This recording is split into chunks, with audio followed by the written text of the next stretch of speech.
And so with a fundamental knowledge of the viral life cycle, we will seek to understand ways in which groups are working to identify therapeutics for people who are sick with COVID-19. Therapeutics are grouping themselves into three types: small molecule inhibitors of viral processes, antibodies, and vaccines. And I'm not going to discuss vaccines today for the purposes of this talk. The aim of small molecule inhibitors is to target viral processes that we just discussed, the essential processes in the life cycle.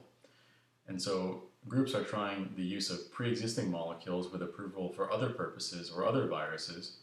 They're also trying to develop novel therapies directed at SARS-CoV-2.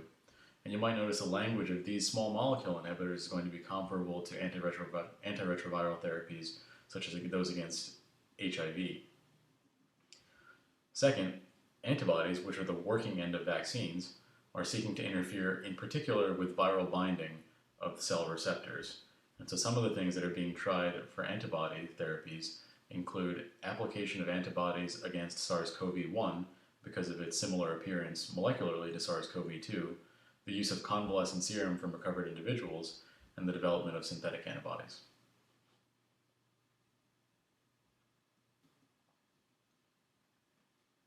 And so a knowledge of viral structure is going to be essential for the development of small molecule inhibitors. And recently, crystal structures have been discovered to characterize the molecular interaction between SARS-CoV-2 and ACE2. And this will be very important for the development of small molecule inhibitors which target essentially this process, which is the binding between the virus and the cell surface. Now, we have information to suggest that antibodies directed against SARS-CoV-1 may not be infected. As you can see on the top right in panel A, a group reported the crystal structure of SARS-CoV-2 spike protein and noted differences between this protein and the spike protein of SARS-CoV-1. In particular, the amino acid structures that are different between the two spike proteins tend to cluster around the binding site. And so you can see, based on experiments they did, why there might not be effective antibody neutralization of these viruses. So in panel B on the top right, you observe a technique called biolayer interferometry, through which protein-protein interactions may be assessed. And you can observe that there is a signal in this technique which determines that there is a molecular interaction between SARS-CoV-2 spike protein and ACE2. However, in panel C below that, when the same technique is applied to assess an interaction between SARS-CoV-2 spike protein and cloned antibodies from patients who are convalescent from SARS-CoV-1, you can see that there is no intermolecular interaction, which suggests, at least on an in vitro basis, that antibodies which previously neutralized SARS-CoV-1 may not be effective against SARS-CoV-2, and the reason for this might be significant differences that surround the ACE2 binding site between the two different spike proteins from the different viruses. However, a later report suggested that polyclonal antibodies from mice against SARS-CoV-1 were effective in neutralization of SARS-CoV-2, and so there is some data there that are conflicting and may need to be assessed in the months and years to come.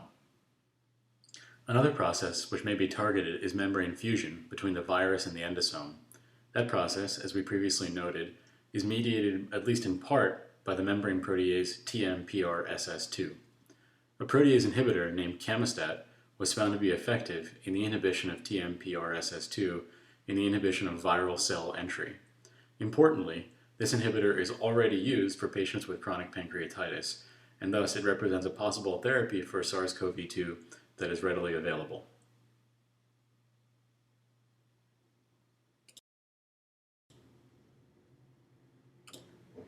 Another drug thought to be effective against SARS-CoV-2 membrane fusion is chloroquine, or its molecular sibling hydroxychloroquine. Both are thought to function against viruses by inhibiting viral membrane fusion and endosomal maturation within the cell.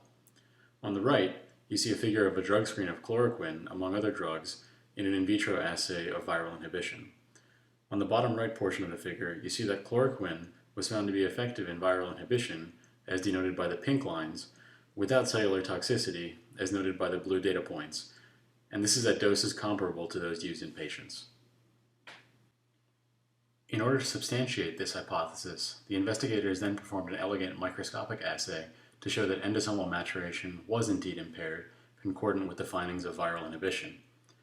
On the top row of the figure on the left, you see viral N protein stained in red and markers of early endosomes stained in green.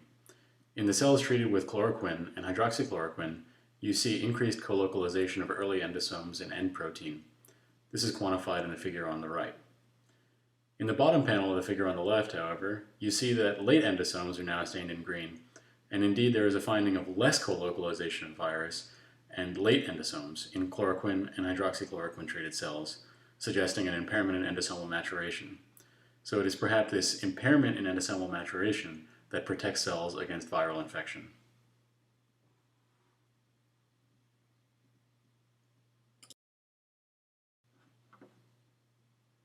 Another class of drugs that might be effective against SARS-CoV-2 might be nucleotide analogs.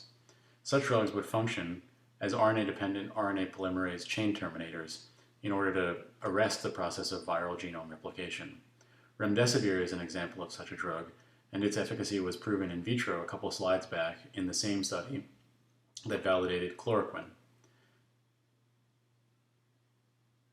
This drug was originally developed for the Ebola and Marburg viruses, which are also RNA viruses, and based on in vitro efficacy as well as compassionate use efficacy, trials are ongoing in China and the United States.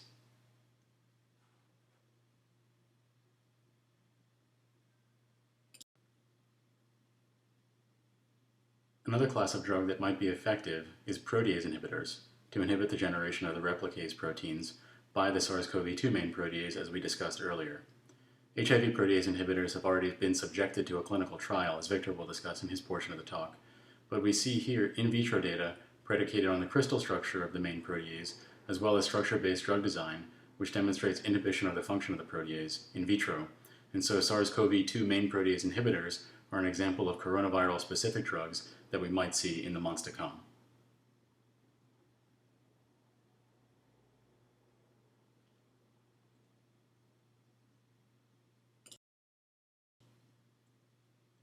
Finally, another group reported a series of protein-protein interactions predicated on proteomics approaches, and based on these interactions, were able to predict possible drug candidates that might inhibit these protein-protein interactions between humans and coronaviral proteins. And this screen identified many common drugs that many of our patients will be taking, and I found it very interesting to note that this drug Camostat, the TMPRSS2 inhibitor, was also found on this computational drug screen. Another exciting therapeutic avenue might be the development of neutralizing antibodies from SARS-CoV-2 from the serum of convalescent individuals. To take this one step further, one might identify the antibodies and use clonal techniques to amplify them, and then administer them to patients. Groups in both academia and industry have reported initial success with these therapeutics. Synthetic antibodies also present an exciting opportunity, and one example might be the development of an antibody fusion protein with ACE2, and such a protein might act as a viral particle sink, or decoy receptor, to trap viral particles before they can reach cells. Finally, it's important to discuss obstacles to the development of therapeutics. First is the classical gap that must be bridged between in vitro assays and in vivo effectiveness as well as feasibility. We can make a lot happen in petri dishes, but it's a much higher bar to be effective in patients and at large scales. Second, there are only so many laboratories in which such virology work can be done, so-called BSL-4 laboratories. Third is limited availability of a mouse that expresses the human ACE2 receptor as an animal model to study the disease state. And fourth is that an understanding of the viral life cycle only tells part of the story. COVID-19 patients with severe disease also seem to suffer from an exuberant immune response in which there is immense variability in disease state. As you notice, some people are infected and feel completely fine, whereas others are infected and become gravely ill, and it's not clear who's who among these patients. This is being targeted empirically with a sort of limited understanding of the disease process with tocilizumab, and that's having some good effect, but the story is incomplete. And so some conclusions before I turn it over to Victor. An understanding of the coronavirus life cycle presents opportunities for viral therapeutic development. The ACE2 receptor is the human receptor for SARS-CoV-2. However, the involvement of the angiotensin pathway and drugs which target that pathway are unclear. Basic molecular understanding of the viral life cycle empowers the development of novel therapeutics to combat the disease state. And something I did not discuss completely which is that an understanding of the host pathogen response will also be critical to the management of COVID-19.